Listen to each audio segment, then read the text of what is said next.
집중 취재. 오늘은 우리나라 예체능 교육에 대해서 생각해 보겠습니다. 많은 사람들이 입시에 도움이 안 된다는 이유로 예체능 수업을 경시하고 있는데요.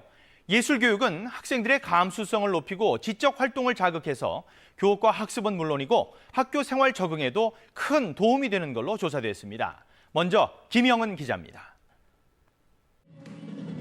서울의 한 중학교, 2학년생들이 직접 만든 뮤지컬을 선보입니다.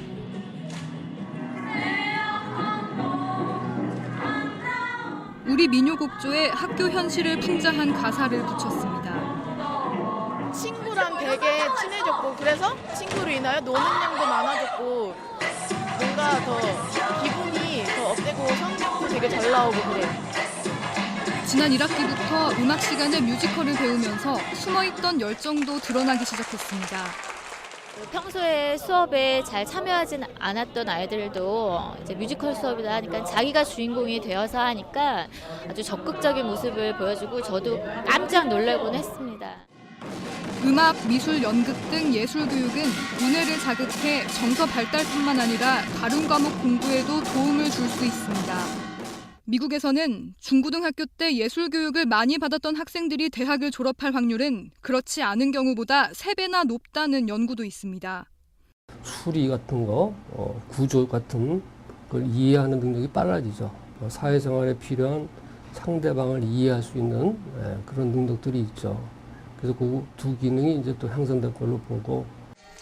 전문가들은 학생들이 예술 교육을 통해 이해와 공감을 알게 되면 학교 구성원들에 대해서도 경쟁 상대이기에 앞서 동료라는 인식을 갖게 된다고 설명합니다. KBS 뉴스 김영은입니다.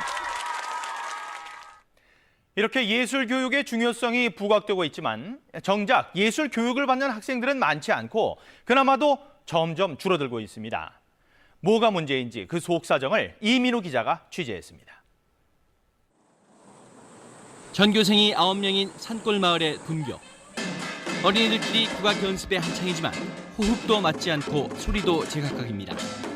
지난 3년 동안 국악 교육을 도와주던 기업체가 올해 지원을 중단하면서 지도해줄 선생님이 없어졌기 때문입니다. 선생님이 안 오셔서 안 해요. 그래서 심심하기도 하고 다시 하고 싶기도 해요. 젊은 예술가와 학생, 일반인을 대상으로 한 기업들의 문화예술 지원 활동, 즉 메세나가 최근 크게 위축됐습니다.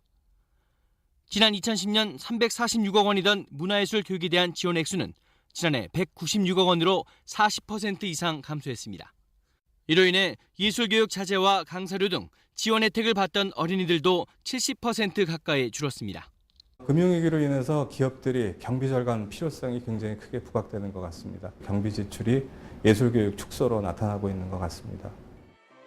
정부도 예술교육의 중요성을 알고 있지만 예산 등의 문제로 중학생의 경우 서울 지역 3분의 1 정도만 관련 교육을 받고 있는 형편입니다.